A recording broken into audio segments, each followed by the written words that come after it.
We're back here at Kendall Ice Arena here in Kendall, Florida, where we have the fourth and final game of our four-game series between the University of South Florida Bulls and the University of Miami Hurricanes.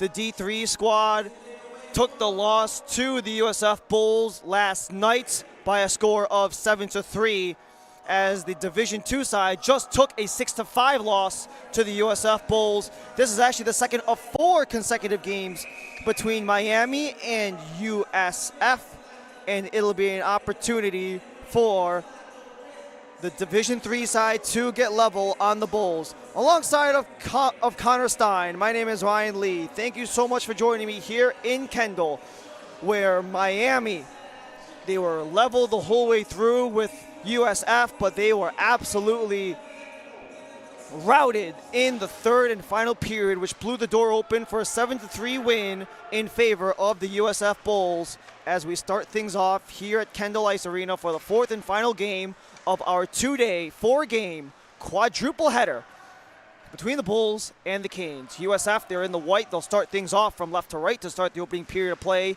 University of Miami are in green. They'll go from right to left in period number one, as attempting to get it out is going to be France, but he can't get it forward, so Jacob Lynch will shoot it around. Michelini into the corner, only 30 seconds in, as no one can quite get it free. It's Michelini. Nate Koo, playing on all four games in our quadruple header, continues onward as Koo centers, wanted the backhand in front but couldn't get the bury, was Del Duco. Del Duco alongside with Koo and Skinger on this offensive side, as Del Duco lets that one fly past him. Koo on the chase alongside of France. Michelini keeps it in play, but not for long as it's cut off by Nico France. And it comes around for Connor Nickram. France almost some friendly fire as it's going to be poked in. Near side, Cook gets the initial save, but no one able to get the second one through.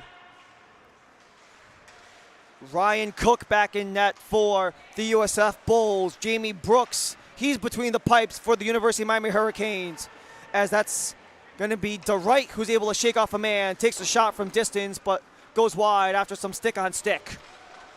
Into the slot, no one able to get it cleanly, so it's a reversal for Owen Gupta. Gupta took a shoulder from DeWright, as that will draw a whistle only about a minute 48 into this game. And despite the short turnaround for these two sides, they stick with their respective netminders. Relatively similar lineup to yesterday, but that doesn't mean that the games can pan out the same way. Yeah, no, something I want to see more out of this Miami Hurricanes D3 roster is cleaning things up in their defensive end. We saw a lot yesterday, the amount of turnovers in their defensive end. It'll be interesting to see how that, as a turnover happens right in front of the net. Brooks with a save. Second one goes. Follow-up chance. Kicked away by Brooks. Follow-up is denied again. Kyle Fink with the last opportunity as Miami can't clear. Block can't keep it in, so it's held around by Asher Berman, who takes a collision on the back wall. DeWright spun around in front. Brooks with a save. Bodied off. Eventually gets taken down, and it makes its way back to center as Sullivan tries to escape. Sullivan on a delayed penalty makes its way towards the bench, as it will be possession on Miami for the first power play of the game, going to the Bulls. Yeah, I think I almost spoke that one into existence as we saw a live defensive turnover in the Hurricane zone. Could have been a terrible slur. He goes back and forth with his man, Nickram, as it makes its way into the corner. Only one available is Sullivan. Sullivan from distance. Got the deflection wide. Nickram maintains possession. Keller again. Tries to shake past his target, Skinger, but it gets delivered towards net. Partial block by Michelini as he tries to bank it around and out of play. Yeah, this is a very important kill here early for the Hurricanes. Michelini does a great job kicking that one out, but unfortunately it goes slightly out of play, falls off the netting. But so far, a solid penalty kill for the Canes. Just got to clear this one out and hopefully dump it down the ice. 68 to go on the man advantage, as Hartung maintains his seat in the penalty box.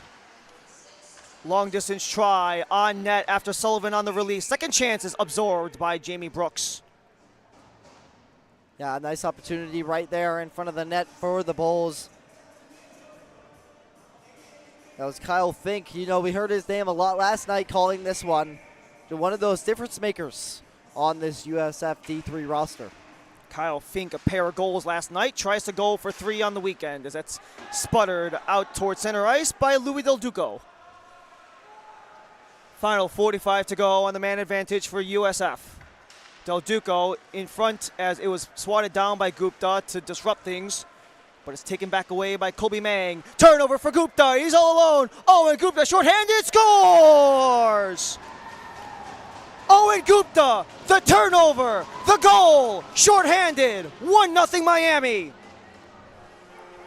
Gupta getting himself on the board here early.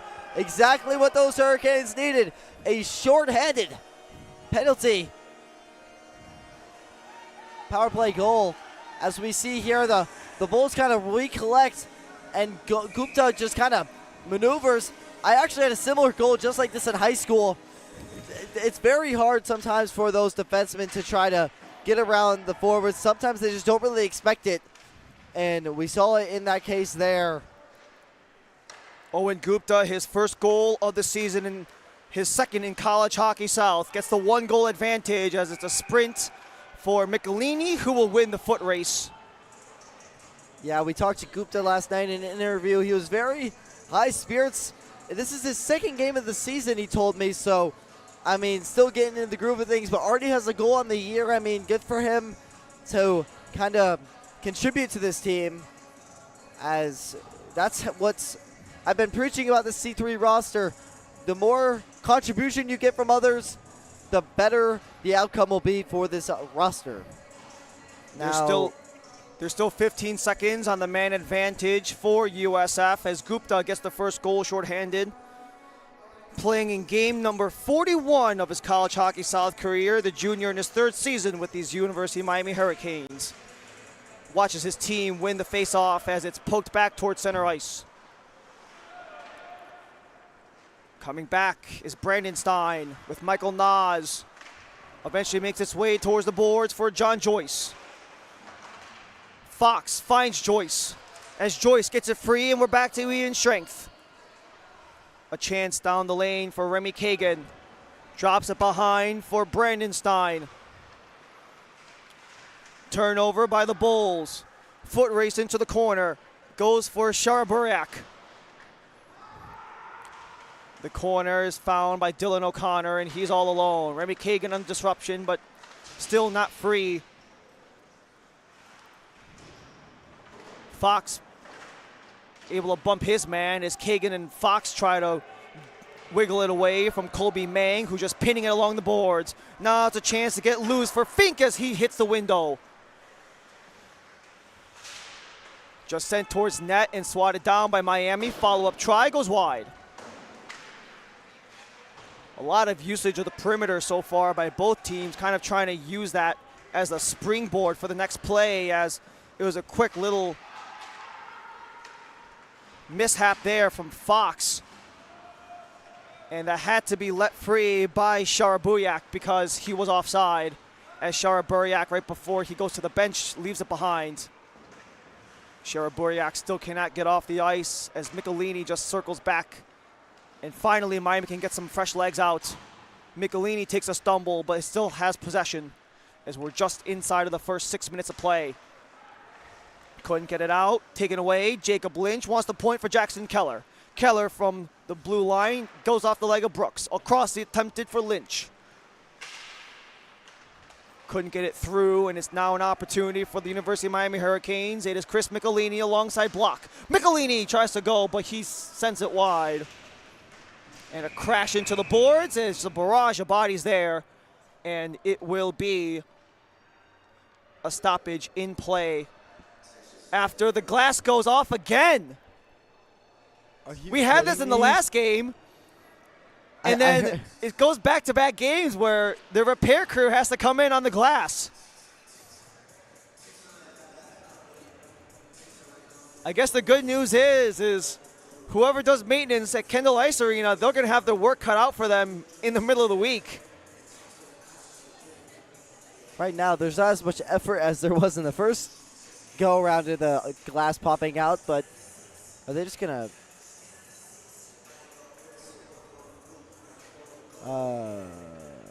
another delay a game? This is just a rare occurrence. You never see this at all, like, ever. But we've seen it twice in 2 games. So some of the guys who were there initially, they must have gone into the office to try to grab the ice crew because they've returned in an attempt to put the glass back. There goes some of the maintenance crew from the Kendall Ice Arena. It allows both teams to get a quick breather as there is a timeout on the ice due to a maintenance issue on the rink is how we'll word it, as it's back-to-back games. I've seen it happen at this rink before. I've never seen it happen in such quick succession as that happened midway through. It's 2 separate panels, too. 2 separate panels. That's the wild thing. We had one with the scuff mark right here. I have seen that paint, however, come off in a game that played at this rink last season. It was roughly in that corner. Might be that exact same pain. But good work by the Volunteers to get that one back on as we're able to resume play.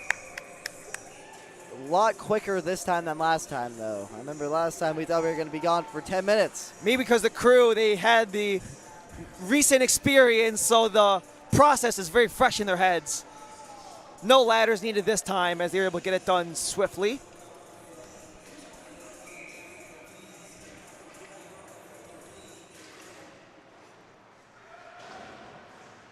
USF wins the draw, but Miami keeps it in play. Skinger along the wall wants a centering feed. Skinger circles it around as Brandon Stein steps into it, but couldn't get the contact, so it's Michelini chasing back. Michelini has Skinger. Skinger gets past one, tries to get past another, but offside was Nathan Koo. Yeah, just a step over the line there. Could have been a dangerous opportunity overall for the Canes. That Skinger, Koo, and Del Duco line is bound to get something going eventually. It's just going to take a little bit more gelling and playing together.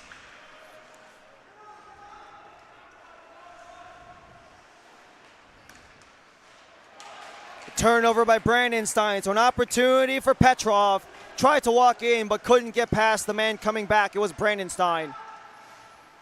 Michelini weaves past and slips it behind him for Skinger.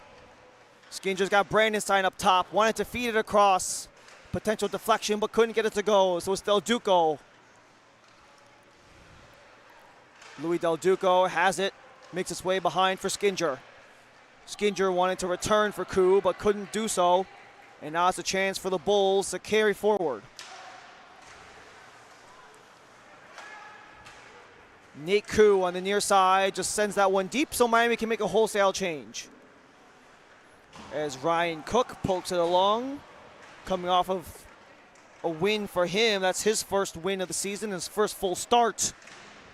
This is his second start of the season for the freshman goaltender from Fort Lauderdale, Ryan Cook, as that blast is taken away. Rebound in front, swatted wide as it was attempted there by John Joyce in tight. Luka Fox couldn't keep it in, so now it's an opportunity for Petrov. Kagan races back. Kagan just played the D2 game, is back on the ice for the D3 game as well. Only 2 of the members of this roster playing all 4 games, those being Nate Koo and Charles Brandenstein, who are both in the starting 5 today, as Gupta, the opening goal scorer, tries to go again but cannot quite do so as it made contact off of the legs of Tanner Wanvig. Trey Wanvig's block allows an opportunity for Carter Sullivan as he crisscrosses, goes for the back post, backhander into the glove of Brooks. Yeah, USF threatened there. They got a good outlet out there. They creep themselves into the zone, but once again, Brooks standing on his toes. Good glove save there. No harm done. And it remains 1-0. Kyle Fink had 2 goals yesterday, wanted to go for a third on the weekend on the backhand as the distance try goes off of Brooks from Keller. onto the near side. Right to left, delayed penalty coming up against the Hurricanes.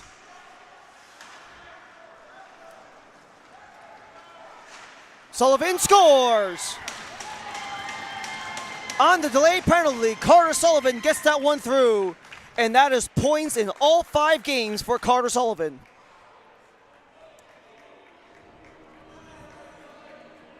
Yeah, Sullivan here just kind of catches the Miami Hurricanes sleeping. They got that delayed penalty.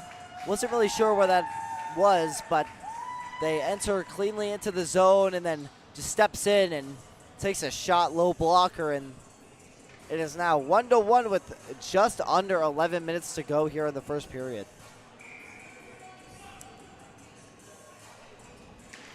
So that's Owen Gupta, followed up by Carter Sullivan. We're back to level at 1 aside.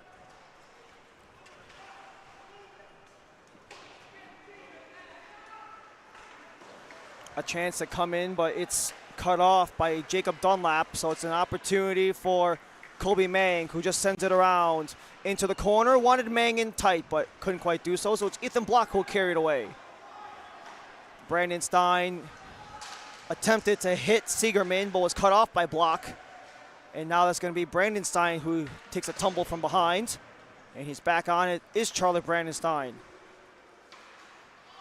Brandon Stein on the backhand as he had Skinger potentially onside, so just played it safe there as Brandon Stein keeps it from going across the blue line. Skinger keeps it in deep as we're approaching the halfway point of the first. Block in support, jars it loose. Oh! Skinger's got a man and some contact afterward. And this will be a question of how things will pan out. Looks like Brandon Stein and Dunlap were scrapping back and forth with each other after the play was over, and that forced a penalty. Yeah, Brandon Stein trying to plead his case. He had, it was kind of behind the play. Actually, it was right on the play, rather. He was tied up with Dunlap, rather, and we kind of see, like, he just kind of retaliates. He was kind of sick and tired of him all over him, so he was like, oh, whatever, let me just get him off. And then he tried to plead his case to the referee and say, he was all over me, he was holding me, and the puck was way past. And he actually got it going because it looks like this is going to be 4-on-4. Brennan Stein, another one of those 4-game players that we mentioned earlier, so he's been through a lot. He's probably frustrated, and an ice bowl being wrapped around him definitely didn't help. So it's Dunlap and Brandon Stein. Each of them for some of the roughing that happened afterward. Both of them are in their first seasons with their respective clubs. Jacob Dunlap, sophomore in his first season, and Brandon Stein, a freshman. Huge body into the corner. They're trying to get themselves back up. Got to be careful here in the corner. It's actually underneath the USF player. They haven't whistled it down yet as they continue to let play go. They eventually get it free, and it makes its way towards center, but the only one back is Chris Michelini. Hartung across for Remy Kagan. Kagan playing a back-to-back. Let's see how much juice he still has in those legs. As Kagan steps into the play, Brooks with the corral, and he'll hold on with 1:17 on the 4-on-4, 9:13 in the first. Once again, pretty evenly matched teams like we saw last game. I mean, the only difference between these two were a very, very, very solid third period between for the Bulls last game that really separated these two. But other than that third period last game, I mean, they've been pretty neck and neck, and it's showing in this one. Kagan circles it around for Hartung, who eventually gets it out. Del Duca wanted to swipe it towards Michelini, but couldn't do so. That one got deflected by Del Duca, so it sputters right for Hartung, who takes a whack but makes his way in. Hartung couldn't get a pass as it makes its way towards the corner as Michelini tries to step up. 50 seconds left of 4-on-4 before we're back to 5-on-5. Took a touch off of the stick of Fink, so that prevents At least I thought that prevented icing. It looked like Fink got contact before after the red line, but officials might have seen that one go right before. Yeah, we had this kind of icing issue in the last D2 game as well. Just a little bit of confusion, but sometimes the referee might miss the call, and sometimes you just have to live with it, right? But good news for the Canes to get an offensive zone draw on the 4-on-4. Face-off was sent right towards Cook, who has to cover up immediately. And we saw that from the D2 game where you're maybe not necessarily winning the face-off to get possession, but you might lift the stick forward to try to get the shot right off the draw. Yeah, no, for sure. I mean, that's a perfect way to set up a play. Michelini from distance took a deflection off wide off the Del Duco stick. Trey Wanvig in a scrap with Del Duco. Glove is down as Wanvig recollects his gear, and now it's an opportunity for Carter Sullivan to start something for the Bulls. Goes across all alone, and that one flutters in after Brooks got some contact, and Kyle Fink has 3 goals in the last 2 games. Kyle Fink once again showing why he's one of their dynamic playmakers. He kind of catches the Miami Hurricanes sleeping. As we'll look, they break out here. Kyle Fink, if you look at the bottom of your screen, he's just kind of sneaking behind the defense and then just goes backhands above. Cook with the initial stop there as Kagan tries to collect the rebound. He works his way into the corner as he's fighting along with France. Up top, wind up, Gupta couldn't get that one on frame. Swing and a miss there from Fox as he tries to fight for it back. Hartung can't get it as it's poked along by Dunlap. Huge hit there by Hartung to jar it loose, and he does. Gupta takes a bump, not before it's sent up ice. Retreating back is Colby Mang. Miami gets some fresh legs as it's an opportunity for Nick Rem. Nick Rem turns it back. Gupta cuts it off. Onto the boards for Rocket. Rocket wanted Brandon Stein, but they were not on the same page. As Michelini wanted to step in for the interception, but could not do so. France around, Fox out. And Del Duco lays it back.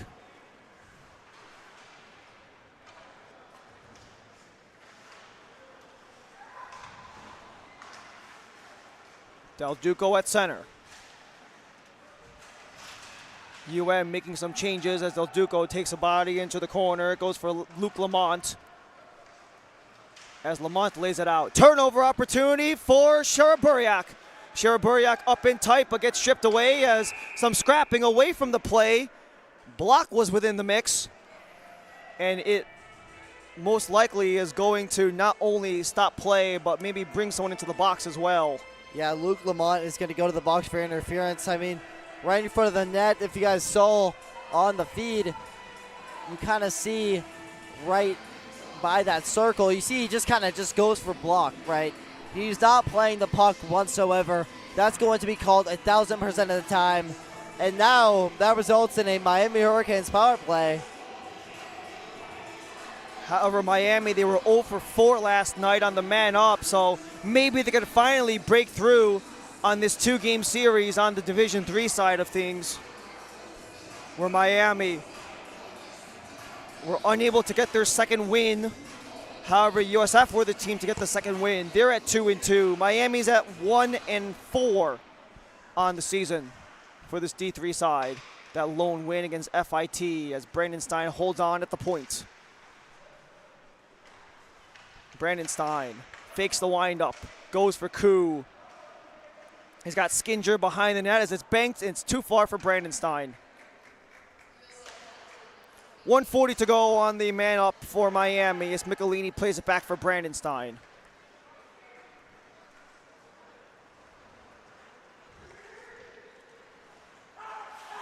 Brandon Stein's got Nate Koo. He sends it towards net, and Cook will cover. Yeah, the Hurricanes just got to do a better job of actually setting up their power play unit, right? Just haven't even been able to really get in the zone. But this will be an offensive draw for them. So they will be able to set up if they win this draw, but they haven't even really gotten a flow going with 1:21 left to go in this power play. Skinger couldn't get it behind. Dylan O'Connor makes the way back for Michelini, who gives it a drive into the chest of Ryan Cook. Yeah, I'm not mad at that at all. I mean, I love the shots. Just maybe look for some passes a little bit more, try to actually set up the power play instead of... Won by the Canes. Michelini fires, wanted a deflection from Del Duco. Second chance for Koo, but couldn't connect. Back behind the USF net with just over a minute to go on the power play. Koo backhands it as Skinger leaves it for Brandenstein. Plays it up for Skinger as he fires. That one's off of Cook. Backhander try by Koo goes wide. And it's ringed around and out by USF. Hey, that's perfect. That's exactly what I wanted to see. A good setup. Got a good shot. Got a couple passes. Just what I wanted to see. Just got to get one to the back of the net. Michelini awaits his fresh bodies from the bench as it's taken by John Joyce as he climbs over the wall. Sullivan, up, not out, held on. Joyce into the glove of Ryan Cook again. Yeah, I mean, Joyce with the heads-up play, getting that pass from Gupta right across, right in front of the crease. And if he directed that shot a little differently, maybe things could have went differently, but either way, good quality shot with 28 seconds left to go in this power play. Sent up in over the glass, and we will just rewind back into the USF zone. Got a little deja vu. I thought that one was coming back for us. Like last night, we almost got hit by a puck. It went right between us and our camera. That was a scary sight, but you know, we were all safe here. So because it was a defensive zone dump out that went out of play, it goes back into the USF end. Now the second chance of the clear finally goes through as Kagan couldn't keep it in. With 16 seconds left to go on the power play for Miami. Remy Kagan goes end to end. Kagan drives towards the net, but he got disrupted. Takes it back. Kagan in front he wanted Fox, but Fox was a little tangled up. Now it's a chance for Keller to break out. Gupta's there instead. Luca Fox steps in. It's going to be Joyce in support, but Fox leaves it with Kroc. Nick Rem goes around, but no one there, and eventually is collected by Jackson Keller. Keller gets disrupted by Gupta, so it is going to be back for Mang, and it gets shot down, length of the ice, icing against USF. Hey, another offensive draw, another opportunity to net one and hopefully tie this game before the intermission break. 3:51 left. This is when you look to equalize, right? You have the Berman line out now, looking to make the difference in this one.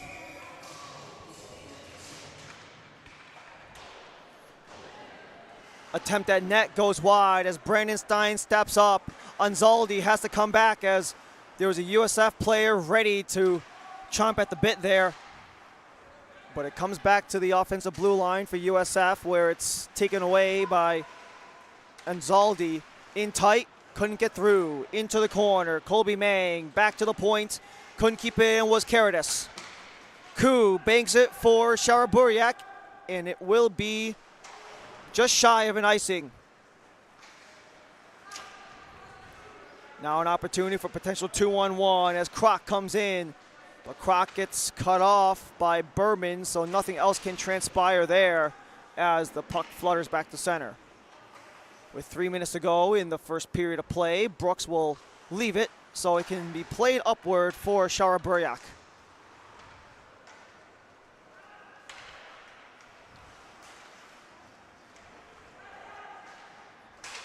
Couple of swipes there for block, but couldn't advance it as it's taken away, and now it's a collection by Anzaldi. He takes a distance try as Cook with a bobble and eventually gets the capture. Hey, I like what I saw out of there of Frankie Anzaldi. He saw that his team needed a change, so he decided to take himself take a good quality shot, almost cost a rebound, but now he gets his well-deserved change, and they will have their top line out there now, the Hurricanes, with 2:36 left to go. Coup after the draw from the Canes. Michelini tries to keep it in play. Couple of green jerseys there. Michelini swings that one towards the blue line. And eventually USF gets it across the blue line, but not for long, as the only one there was Louis Del Duco.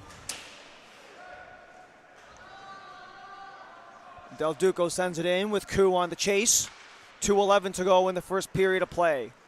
Michelini back in his own half of the ice as he looks for an option. Banks it for Coup. Not on the same page with Del Duco, so it's a chance for Sullivan. Sullivan wanted the touch up, but couldn't get Lamont. DeWright towards the corner for Sullivan.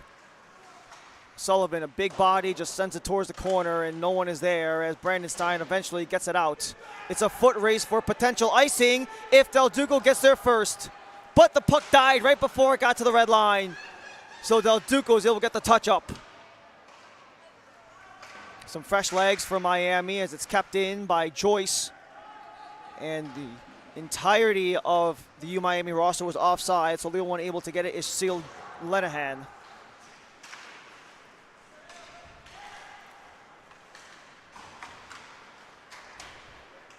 Touched on by Joyce, no offsides as Joyce tries to drive in front. Backhander goes, it's loose! And Cook just sits on it to prevent anything further. And as Gupta tries to escape, a couple of shoves back and forth. That one somehow never got through Cook. I literally saw that one right in the white of the net there. I don't know. It looked in the back of the net to me, but I think they blew it dead before the puck was in the back of the net. Either way, dangerous opportunity. That's exactly what you want to see out of this group. Final minute of the first period. Face-off won by the Bulls, but it's into the corner where Owen Gupta attempts to collect. Gupta cannot keep it, however, so it's just going to be played back for Miles Hartong, who sends it in deep. Jackson Keller bounces it off, so it's going to be Kagan and Hartong. Kagan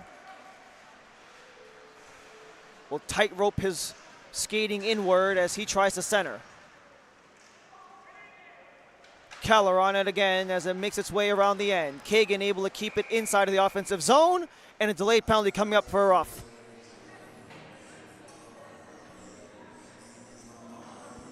Yeah, Miami's going to go on the penalty kill. That's Hartung with his second penalty of the game. So if USF can't score within these 19 seconds, they'll have it bleed over into the second period, which is not ideal for this Miami squad.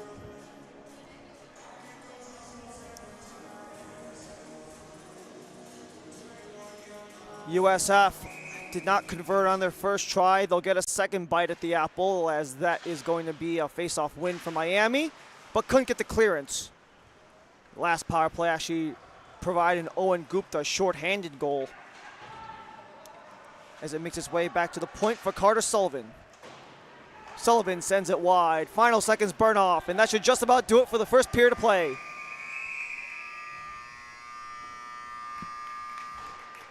So Owen Gupta opened things up short-handed before Sullivan and Fink were able to get two in quick succession to provide a two-goal lead for the Bulls. Yeah, if you're Miami, just trying to eliminate those offensive zone chances for the Bulls. Eliminating players like Kyle Fink, that big goal scorer that's caused absolute haywire for this team. Containing players like that, and then also causing opportunities in your own ends can result in a better outcome for this game, but we will see how it turns out in the second. 20 minutes gone, 40 minutes remain as we are awaiting the start of the second period of play. We'll have more from the University of Miami Hockey Network when we return.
Oh.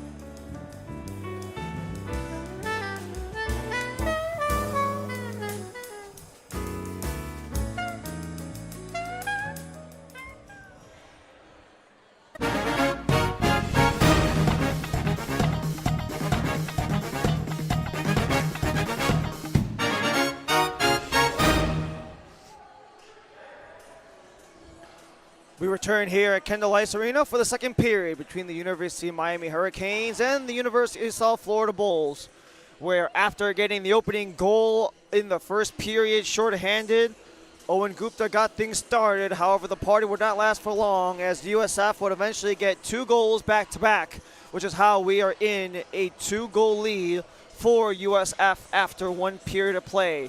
With Connor Stein, I'm Ryan Lee. Thank you so much for joining us again for the second frame of 20 here in Kendall. Miami are in the green. They'll go from left to right in the second period. With USF in the white, they'll go from right to left to start period number 2. As we start things off with a minute 35 of carryover power play time, as Miles Hartung has to sit in the box. So USF will start off on the man advantage. Carter Sullivan goes across for Keller. Keller poked away by Skinger, and that allows things to reset at center. Sullivan couldn't get past Michelini, but he's back on in the corner. In front, and it's saved by Brooks. And he gets the loose change as it couldn't get through for a potential 2-goal lead for USF. Yeah, good heads-up play here by Brooks. USF doing a great job cycling on their power play. They come into the zone and just kind of maneuver, and then right in front in the crease, Brooks makes a glove save, and this one remains a 1-goal lead. That was Carter Sullivan with a dangerous opportunity.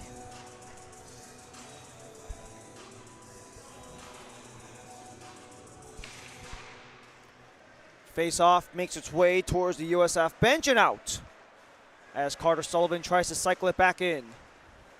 Sullivan drops it off. He's got Croc with him, but it's back for Sullivan behind the net of Brooks. Turned over as Michelini tries to get it loose, but it pops up in the air after Nickram with the poke.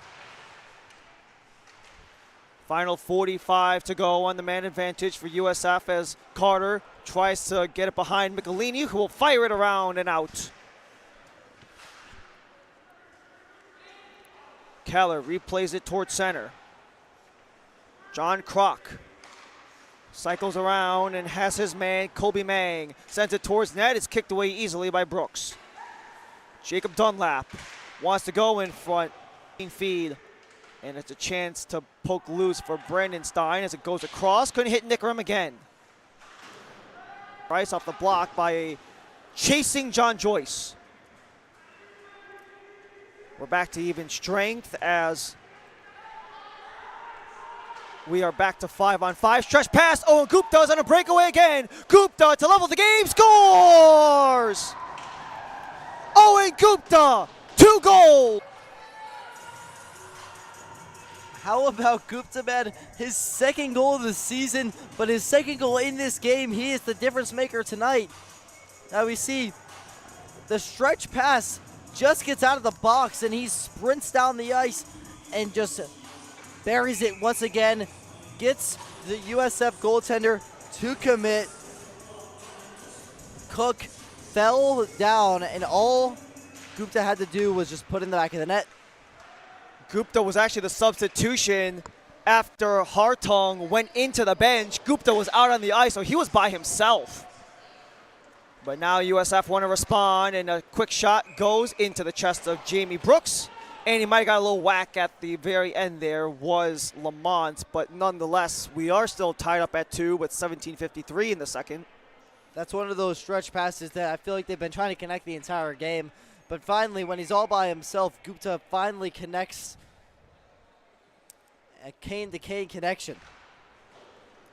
Goals number 1 and 2 on the season. Goals number 3 and 4 on the College Hockey South career of Owen Gupta as Brooks gloves it down again. Imagine that if you're Owen Gupta. You spend 2 seasons with the program, you score 1 goal across those 2 seasons, and then you get 2 goals right out of the jump on the game here today, both right out of the period opening up. Yeah, no, it's got to feel great for him.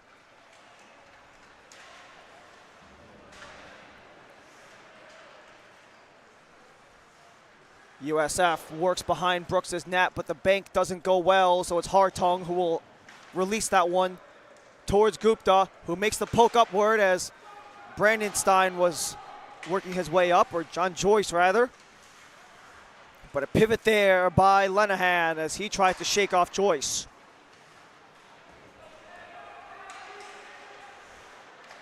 Cut off by Kagan, so it's poked upward by Siegerman. And a huge collision on the board, and we're back again with the glass. We're back again with the glass. That's the 3rd time in 2 games. That's twice in this game alone. There's no way this is happening right now. 3 different panes nonetheless. I can't believe my eyes. Oh my gosh. We might need to just tell the ice crew to just stay here permanently because it's the second time it's happened in this game, third time it's happened in the 2.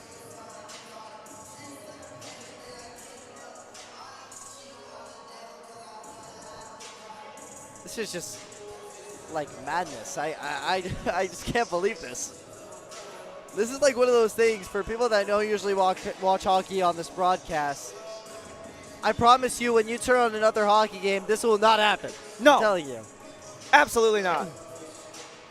As I'm not sure, the gentleman in the black, though, the black crew neck, has been the MVP for this ice crew tonight.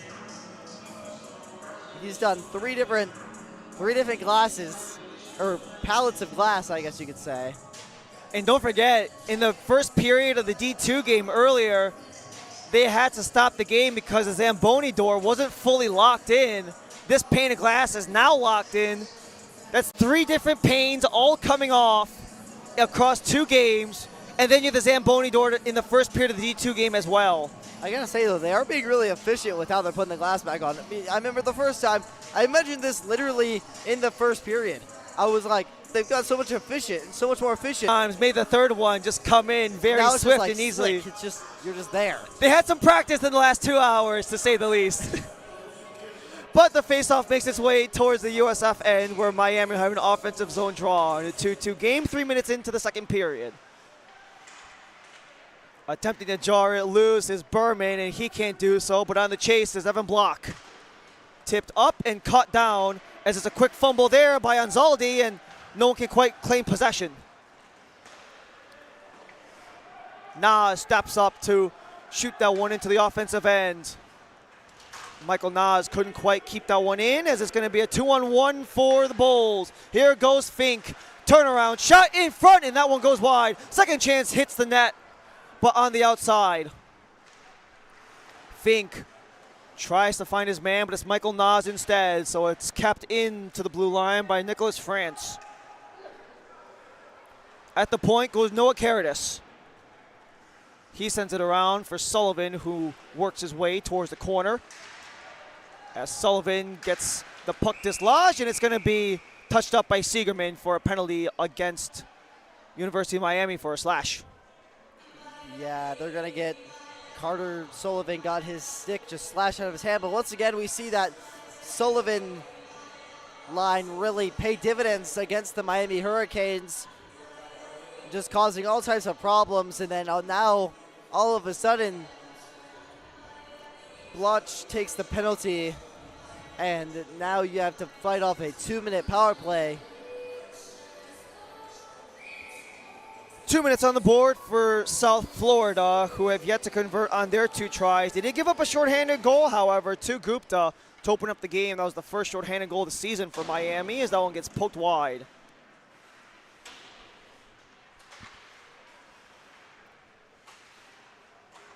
Seven power play goals against for Miami, third most power play goals against in College Hockey South Division III. That one goes off the pipe and out. Another thing we've seen a lot today, just like the amount of pucks that hit these low pipes here at Kendall Ice Arena, it definitely plays a factor, I would say, because lots of times when guys are just trying to flick the puck out of the zone, you really can't, to be honest with you. It's really just one of the things about Kendall Ice Arena that's different about other rinks.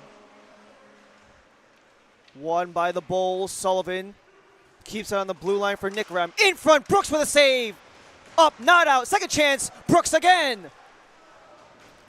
That caught 2 Brooks magnificent saves, Brooks. Yeah, that caught him up high. Hope he's all right. That loosed up his helmet a little bit. Behind the play, he's trying to fix it. Gets the glove back on after adjusting a buckle. So it's a chance for John Kroc to enter with the rest of the power play unit, who have another 108 to work with. Jackson Keller along the point. Back and forth he goes with Kroc. Kroc across, disrupted and cleared by Gupta. Keller playing in his 4th game. 3 of them with the Division III team. Only 2 points in the season so far. Trying to make a third with his power play unit as Michelini bodies off his man. Michelini behind the net. He's trying to work on Dunlap and Kroc. But it comes back to the point for Nick Rem. Michelini trying to raced on lap to the boards, and he does as Michelini attempts to pitch it out, but he can't. Gupta eventually slaps it down, and it'll provide some breathing room for UM as they have another 23 shorthanded. USF will make a change, so it provides an opportunity for Michelini to send it up, not out, and Gupta skates it out instead of taking a shot, and he'll just do so again.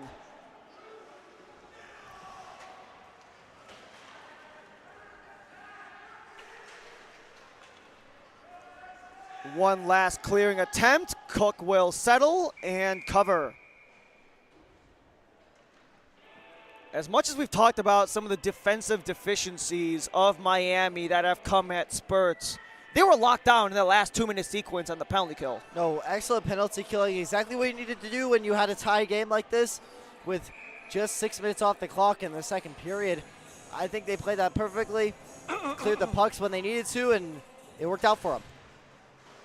Face off back in the Bulls' end of things as they try to wrap it around, but it's kept in by Hartung. Hartung couldn't keep it in as he was not on the same page with Luka Fox, so it will be USF back on it with Sale Lenahan. Lenahan up for Lamont. He tries to cut through as he worked his way outside as he hits the outside of the post.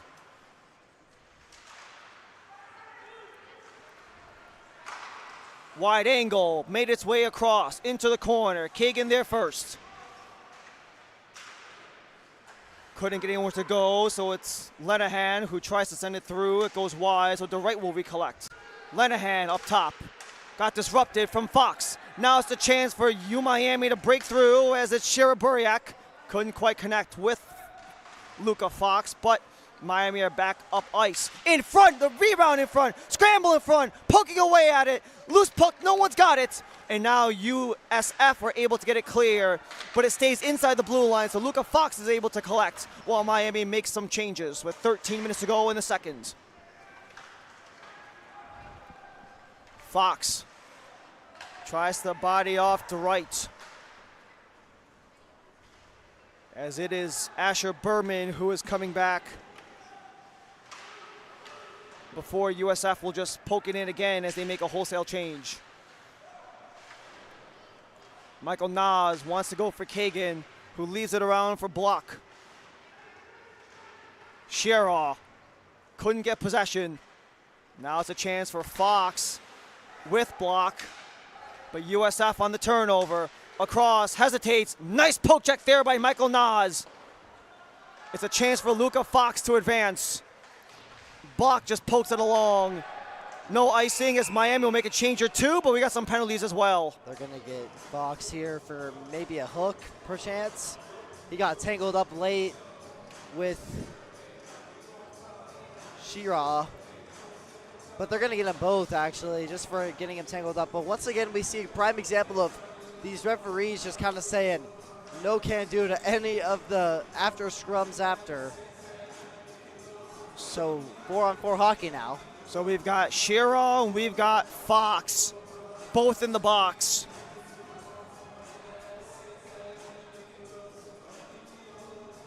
And we should be skating 4-on-4 as both coaches have sent only 4 guys out on the ice, so that is what it will be for 2 minutes.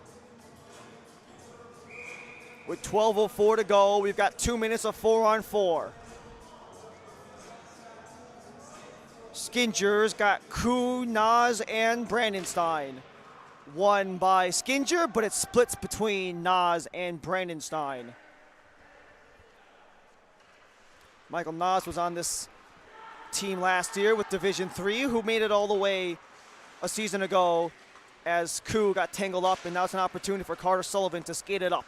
Sullivan couldn't get past Nas, so Koo tries to backhand it away.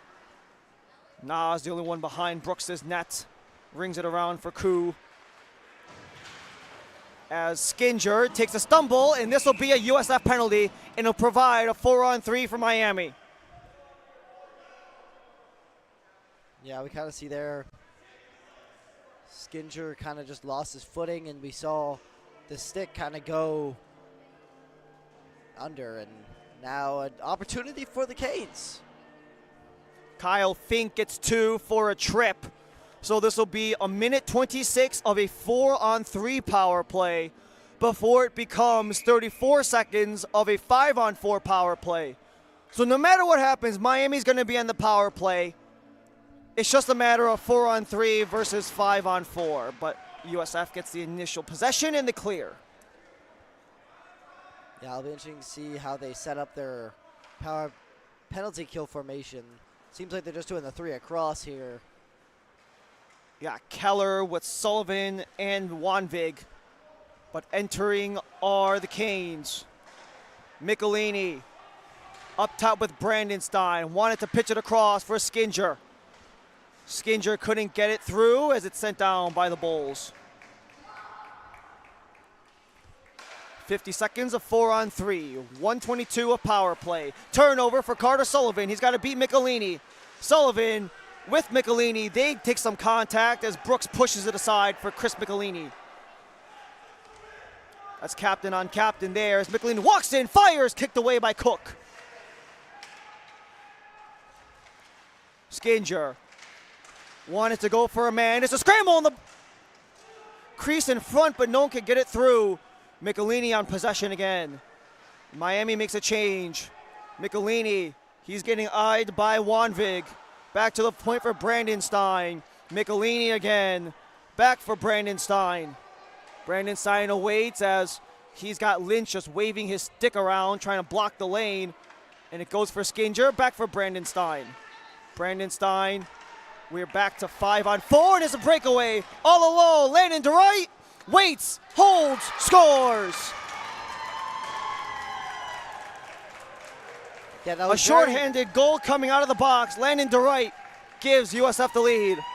That was very similar to the Gupta goal by the Miami Hurricanes, but just once again, as the penalty expires, we see USF make that stretch pass in front and then 1-on-1. And that was DeWright, Landon DeWright, the St. Cloud, Florida native, burying that one. And USF takes the lead 3-2, but it'll still be a Miami Hurricanes power play with 24 seconds to go. Landon DeWright, he got an assist last night, scored a goal in the first 2 games, hasn't scored since until today, as he gives USF the 3-2 advantage shorthanded as we're still on the power play for Miami with another 17 seconds to go. DeWright already back on as he chases in. DeWright wants to go for the wraparound, but Brooks gets the leg out. Remy Kagan pokes along for Gupta, and he's got a man up front for John Joyce if he goes that way, but they can't connect, so it's icing against University of Miami just as the power play expires. Well, you have 9:30 left in the second period, right? You just saw a goal.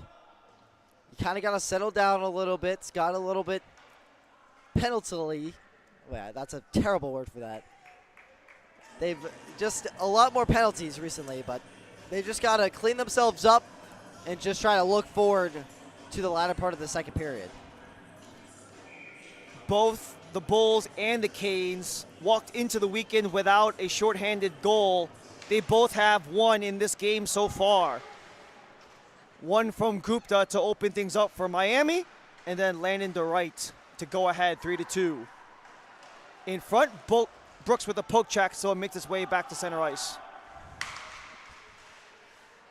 9 1/4 in the third period, where University of South Florida just took the 1-goal advantage, and now they work up ahead with Luke Lamont, trying to get past Michelini. Flub there, so it allows Luca Fox to attempt to break out for Gupta, but he's off target.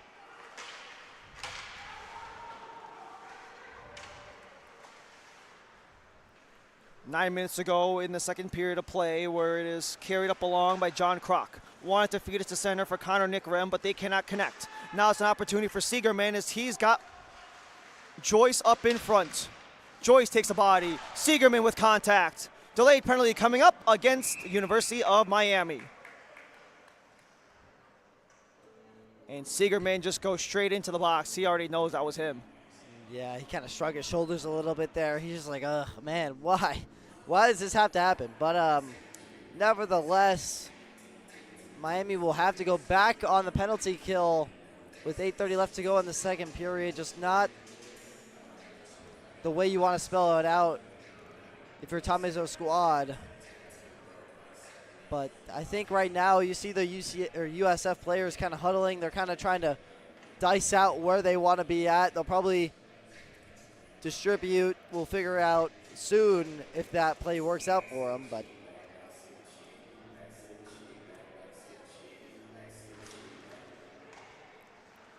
USF has yet to convert on the 3 opportunities. This is number 4 as it's carried along by Nikrem. Nikrem off of a leg. Attempted clear is blocked by Sullivan. Sullivan around into the corner. A chance up in front. Scramble. A quick whack at the net. Goes wide. Sent out of the defending end. And with 8 minutes left to go, 90 seconds, as that one is shot on by Skinger, but held on by Cook. Hey, great way to take care of that turnover. Skinger just gotta find the right crease in the goaltender. I mean, he's this close to burying one, but man, he had himself all alone in the center of the 2 circles. But almost had a power play, or shorthanded opportunity. 83 left to go on the power play for the Bulls. As Joyce couldn't get the draw away from Dylan O'Connor. O'Connor takes it back and starts pressing on the gas. A nice little shift from behind by John Joyce, and he'll send it down. It's a nice poke check there. Luke Lamont. He's got a man with him. It's Colby Mang. Mang along the boards, took a collision with the official.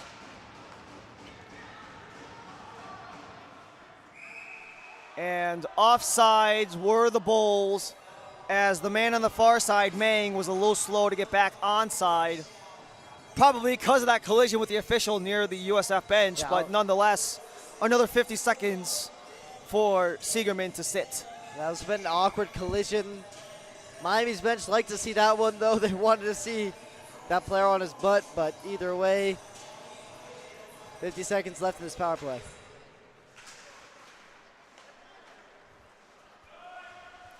USF re-enter the zone. They've got 45 more seconds to work with.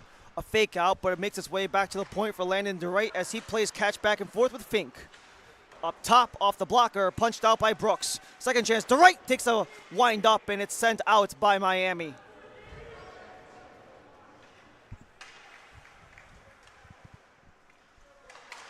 Turnover, Gupta, shorthanded, takes the save by Cook. Loose puck, and Cook has to dive on it. Man, what a night has Gupta had. I mean, this was just kind of a sloppy turnover here by the USF Bulls. Just kind of had that one, very similar, eerily similar to his goal that he had. Just unable to get it past. Both on Mang, too. Exactly, yeah. Same defenseman, just unable to get it past Cook.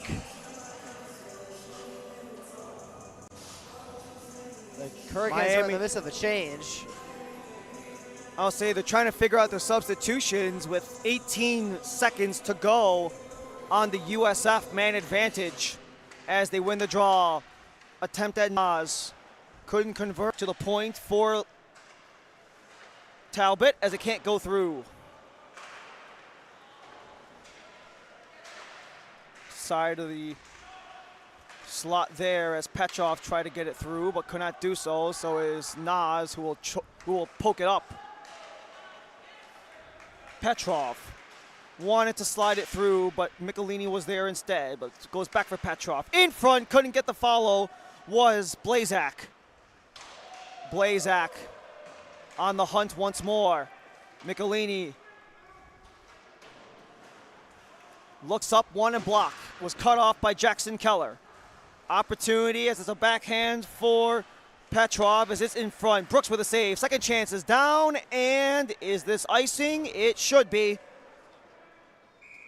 Waited a long time to blow that whistle. Also took a long time for anyone to get back in their own end. Seriously. And this is a very long shift for the Miami Hurricanes, and they've been defending the whole time.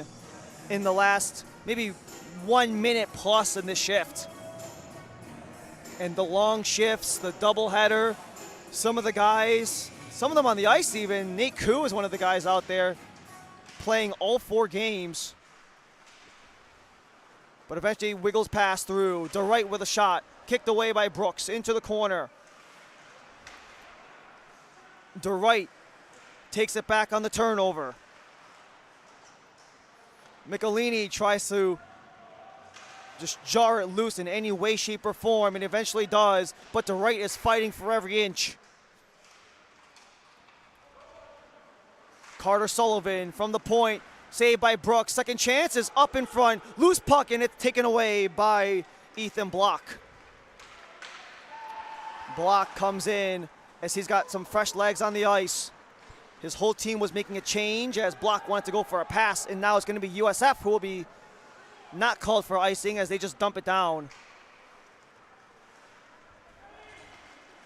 Remy Kagan spins the wheels as he gets the backhand in front, and Cook eventually covers up. And there were some extras afterward, but nothing will come about it. Yeah, no, Kagan really one of those guys that played D2 and D3 with a dangerous little dish across.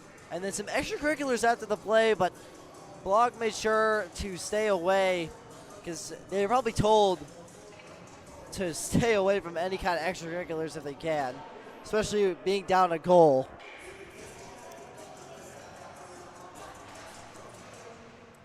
Face-off makes its way into the corner where it is held on by Del Duco. In front, couldn't get the tip was Koo, but he's got possession again. Koo back up top, trying to go for Hartung. Hartung and Koo amongst the many, fighting along the boards, makes its way back for Remy Kagan, his own end. Came in, wanted Skinger, but couldn't get it, so it's Kroc. John Kroc tries to shoot it, but he goes wide. Sal Lenahan wants to wrap it around. He's got Caritas on that far side. Caritas attempted to shoot it for Nick Rem, but it's disrupted, so Kagan's the only one there.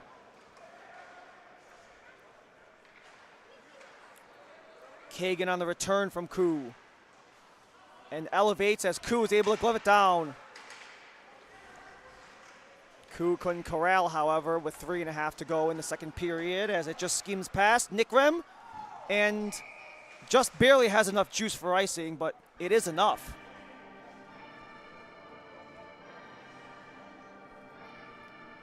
These two will play against each other again.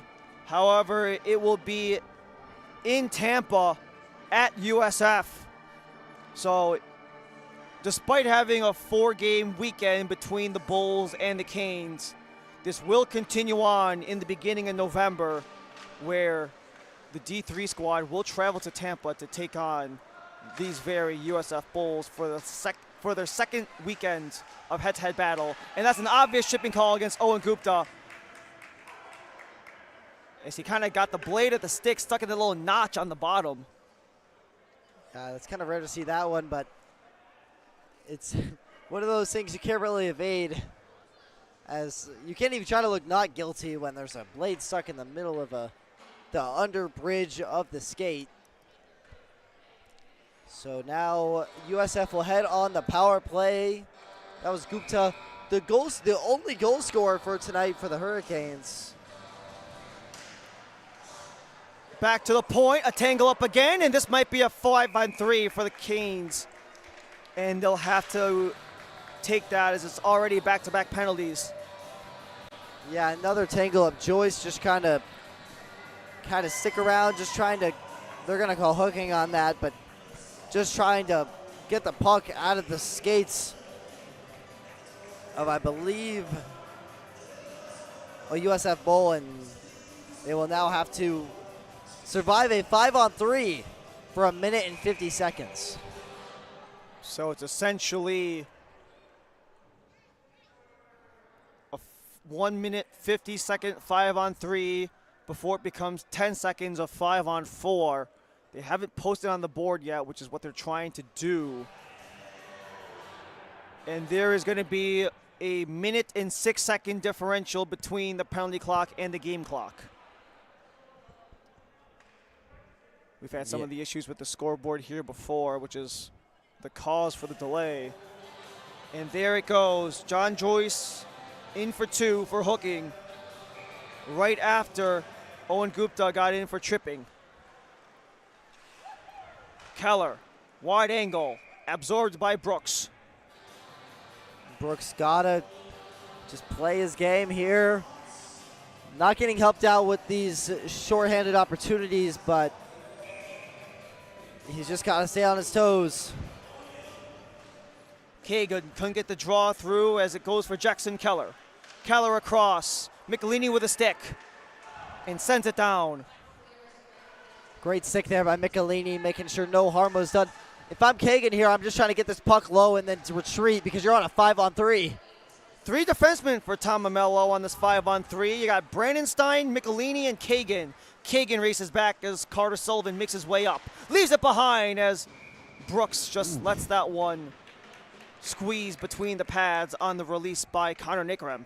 Yeah, that was close. That almost went 5-hole on him, but it got the inner pad right in between the blocker and the knee brace almost. Nate Koo on the draw, gets that one into the corner, but it's USF on it once more as it's attempted by John Kroc at the point with Jackson Keller. Nickrem. Keller disrupted on the stick by Koo, and it makes its way back to center. 56 to go on the 5-on-3. In tight, Brooks with a save, and the rebound is not available. Michelini got juke out of his socks there, but Brooks was able to cover him by making another great save with, they have about 49 seconds left in this 5-on-3. So far killing it well, just gotta get another one of those clears that Kagan had. Miami just trying to survive for another minute before they're back to 5-on-5. Across it goes for Lamont, and Brooks is there with the stop. Lamont into the corner. Another 5-on-3 for 40 seconds. Wanted to hit his man in the slot. That was Mang, but it goes all the way down. It's Koo with Brandon Stein and Michelini. Dright tries to go for it, but he got blocked off by Jamie Brooks. Behind the net for Lamont. Another 20 seconds on the 5-on-3. Lamont across for DeWright. DeWright on the release, saved by Brooks. Second chances, in front, bobble around, gloved up in the air, settled down, shoots off the outside of the net. Back to the point for DeWright. Across it goes, we're back to 5-on-4. For another couple of seconds, DeWright loses it. Owen Gupta, he might have a chance all alone. Gupta, double teamed, takes the contact and it's loose, and we're back to 5-on-5. Kind of surprised they didn't call some kind of interference or something like that. Dylan O'Connor couldn't get it in. It's sent down. Not enough for icing because it took a touch. But there's 50 seconds to go on the second period of play. USF have a 1-goal lead. Slips and slides. It's Brandon Stein. He sends it on net, and it's gobbled up by Ryan Cook.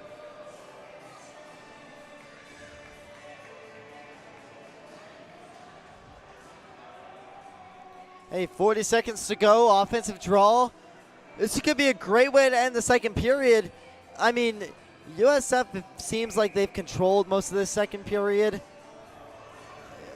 But like a goal here could be momentum shifting perhaps. This D3 side are trying to get things right, especially here at Kendall Ice Arena.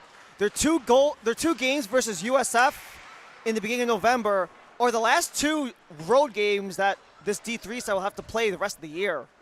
Only 4 road games. They already played 2 of them at Lynn, at FAU.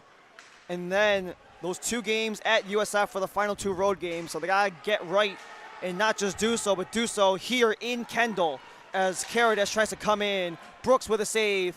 Follow through is covered. 7 to go in the second. I got to say, though, not leaving the state of Florida is pretty nice. Some of the D2 teams I know do have to leave the state of Florida. So that is pretty nice for them, not having to deal with any of those long bus rides. 7 seconds remain. Quick shot goes wide as Nick Rem gave an attempt. Lynch pinched along the boards, attempted to wrap around back to the point, and that is it for period number 2. And once again, we go into the locker room with USF up by 1. Yeah, not a horrible period from the Canes. Just got to clean up some of those minor things. Once again, the defensive mishaps, just getting more offensive zone time. You know, the basic fundamental stuff of hockey. It's just, they just got to be firing on all 3 cylinders, but right now they're not doing that. That's why they're down by 1 goal. But they got to come into the 3rd period firing. 40 minutes gone, 20 minutes remain. USF with a 1-goal lead. We're back with the 3rd and final period after this.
We return here at Kendall Arena for the third and final period between the USF Bulls and the University of Miami Hurricanes, where the Bulls currently have a 3-2 lead on the Miami Hurricanes after 40 minutes of play. Ryan Lee alongside Connor Stein, thank you so much for joining us in the entire 4 games of our quadruple header between yesterday and today, and even today's doubleheader between the Canes and the Bulls, which has provided a lot of drama, to say the least, on both ends in both games, whether it be the D3 game or the D2 game.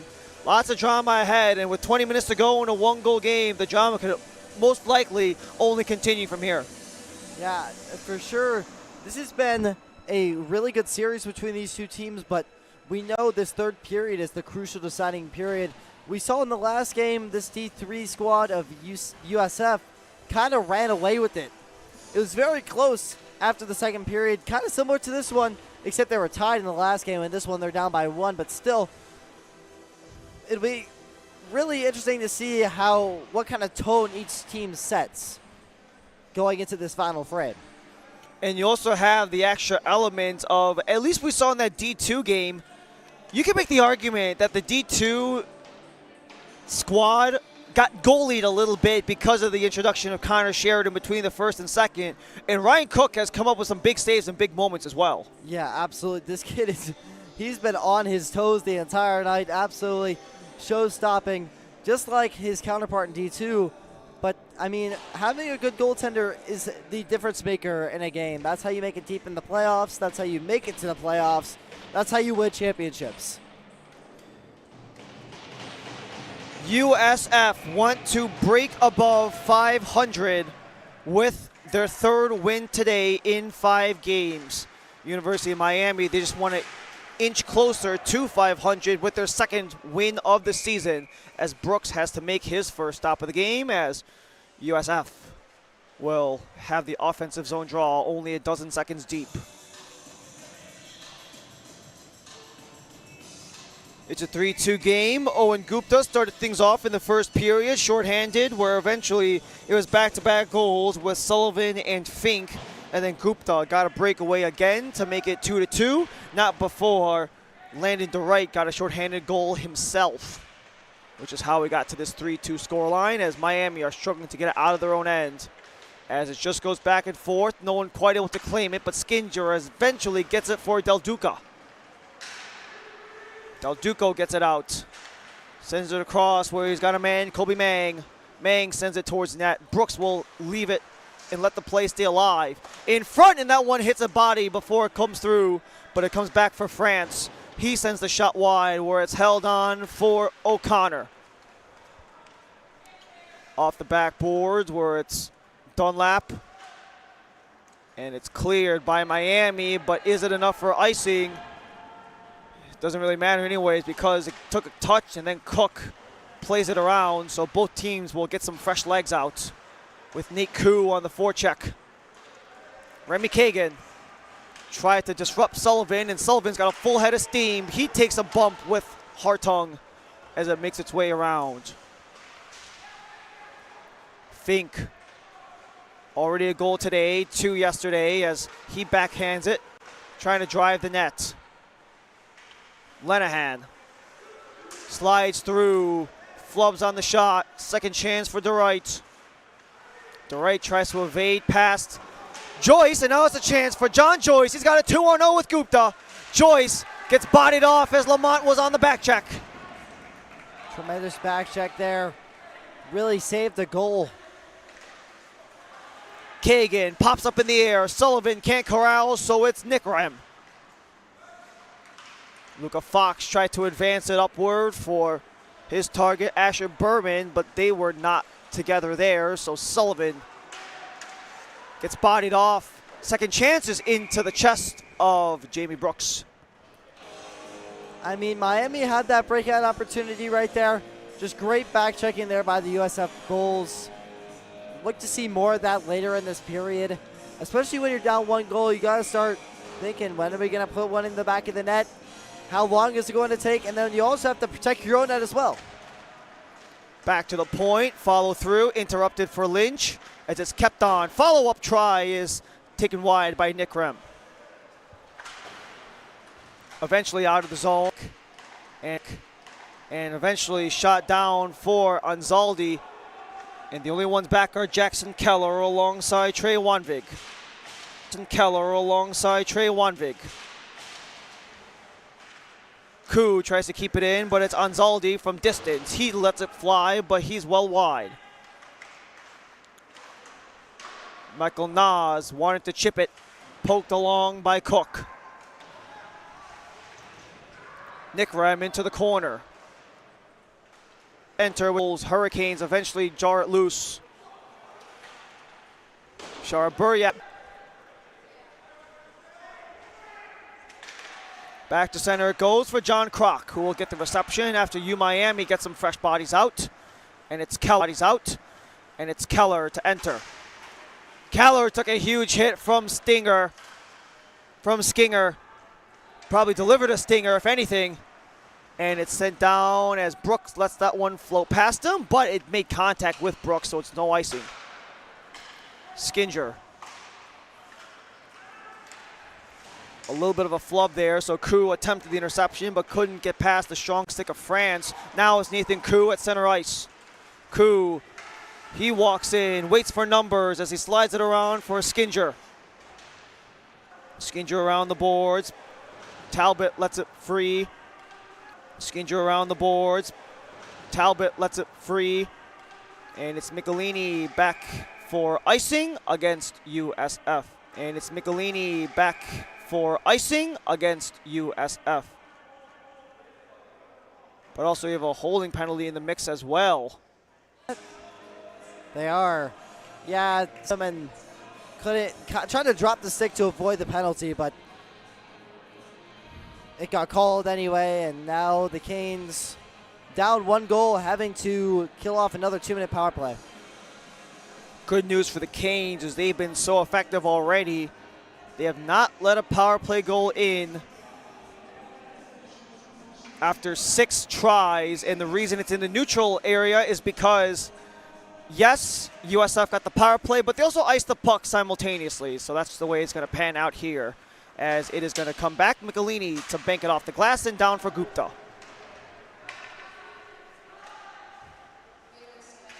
Jackson Keller as he enters the attacking end with Joyce on his back.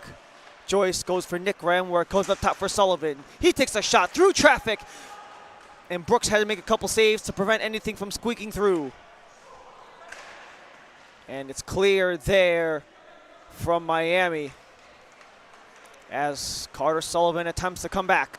Tries to battle past a couple of Canes, but it's back to the point for Keller. He winds up, takes a deflection, and it dies on the play as Michelini floats that one into the corner and out.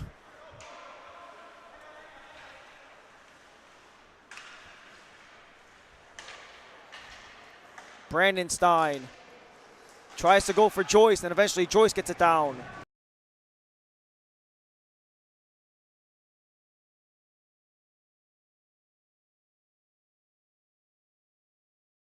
Florida 14-12 wanted to go for Nick Rem, but Nick Rem was ready to go off for a change, so Miami will dump it out. Final 20 seconds on the man advantage from Del Duco. And with 10 seconds left to go, this is pretty much going to do it for the power play for USF. Icing. I could argue Koo would have been better off touching it for offside instead of letting it go for icing, but nonetheless, it's back in the Miami end. Yeah, a little bit of a slow start for both teams here. A little bit of a slow start for both teams here. Just lots of tired bodies on the ice. You know, you got the guys that played multiple games of just lots of tired bodies on the ice. You know, you got the guys that played multiple games, of course, but you know, they played back-to-back games with a little rest, so got to give them some leeway. Kagan elevates once Del Duco. None of them can connect as there's just elevates once Del Duco. None of them can connect as there's just a barrage at the blue line. Kept in play, not for long, as Berman tried to keep it in. Not for long, as Berman tried to keep it in. Luke Lamont, but couldn't.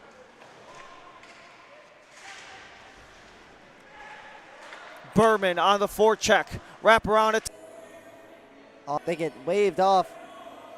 Siegerman attempts the forecheck, so it makes its way around for France. Nick Rem pokes it out, and it's a foot race, but the only one there back is Michael Nas. Nas just overskates it. But the support with Asher Berman.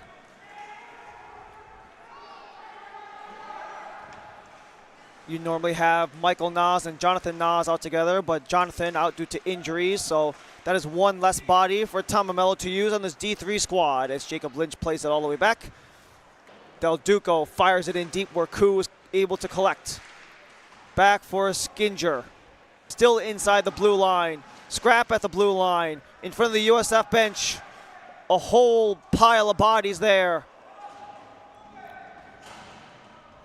No one able to move in. Eventually gets loose after it goes into the USF end. Miami will make a couple changes. And now it's a chance for DeWright to come loose, but does not. As Joyce takes the stick bobble up in the air. DeWright swats. A 5-on-3 opportunity here. DeWright into the box for some holding on that little scrap with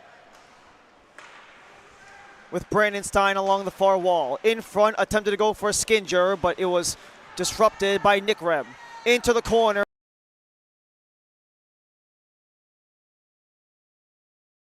It's covered up by Cook, and that will halt things with another minute 20 of 5-on-3, minute 40 of power play for Miami.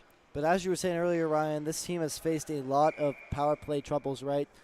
You said 0-4 or 0-5 now, and as we see here still, as they barely keep it in the zone, they've just been struggling. Feed for Michelini, near side. He waits, he aims, he fires. It goes off of a leg. That was his own man, Del Duco. Up, not out, kept in by Brandon Stein. He settles, he fires. Michelini couldn't get the one-timer. Alexa settles, so it's Brandon Stein and Michelini back and forth. Wait, yeah, I think they're going to get call it, to be honest with you. 2 penalties, 46 on the initial power play, 5-on-3, 106 in the initial power play.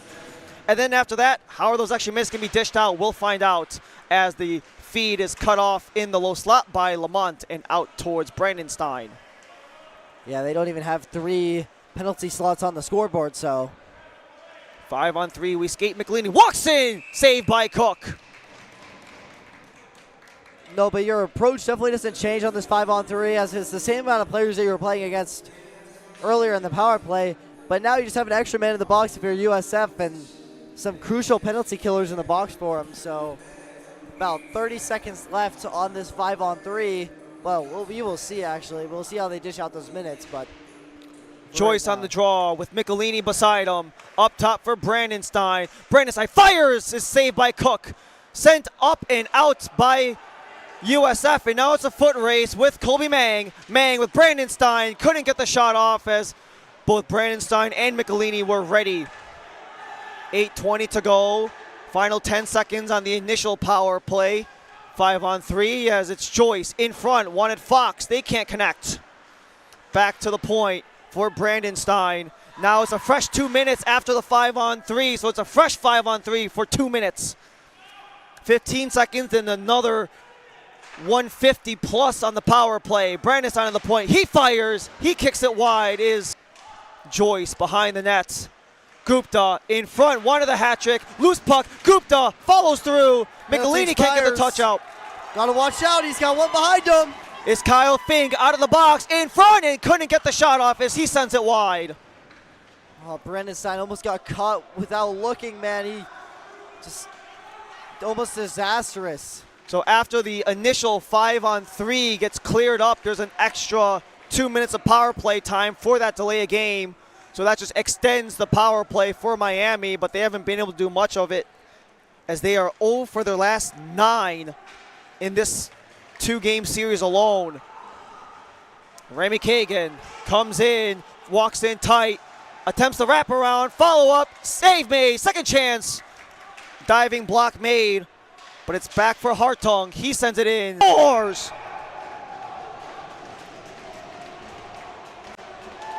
Send the puck to the net and good things. Louis Del Duco gets the tap in, and he's got goals in back-to-back. This was really just a harmless looking shot that we see from the point. Kind of look back and forth they go. Hartung gets it at the point, takes a shot, and then Del Duco just backhands it in the back of the net. And it's now 3-3 tied game.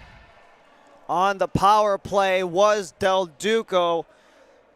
He didn't have any goals going into this 2-game series. He now has goals in each of the 2 games. And I think they're still conferring about the initial penalties because it was a little confusing how they put it on the scoreboard. As you see, only 6 seconds came off that initial penalty, but I don't think that's correct because that penalty started way more than 6 seconds ago. So it's a little bit hard because as soon as that first 5-on-3 penalty expired, it brings up a fresh set of 2 minutes. And because the scorekeeper, whether it be for the best efforts tonight, maybe didn't get the penalty on the board in time. But what we do know is we're tied up at 3 with just shy of 7 minutes to go as Michelini and Sullivan confer with the referees on what the ruling is. Yeah, Sullivan trying to plead his case. He's saying, like, right now what I'm thinking he's saying is it was in the realm of play. And our systems are just not that advanced here.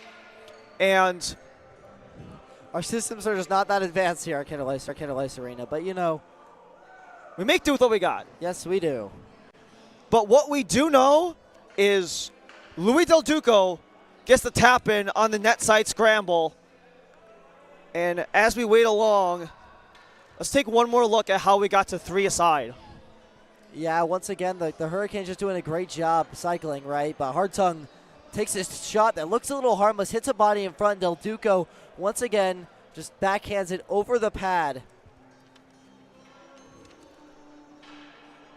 So that gives the University of Miami their first power play goal of the weekend. That is huge. That's big for them. 1 for 10 is their total between today's power play goal of the season. I just think that's one of those things that they have to like kind of brush over more in practice, right?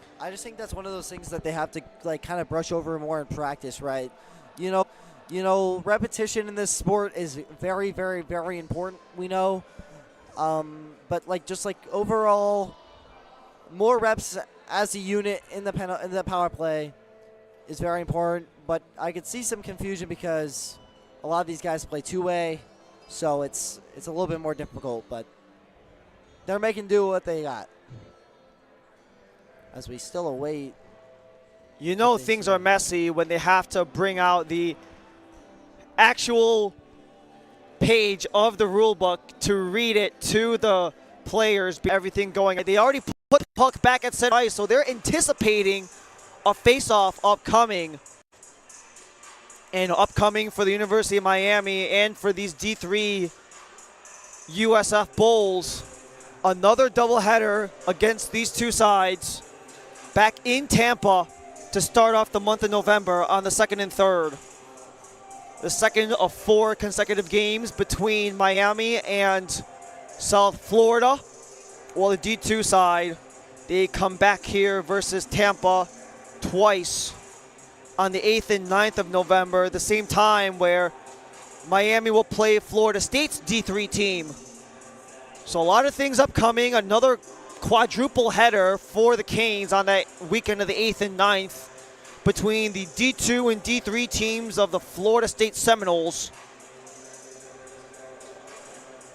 And then rivalry matchup. They're still trying to confer and get things clear. That Florida State game will be a fun one to watch, as we know the rivalry is next week in other sports news. Homecoming with a home football game against Florida State.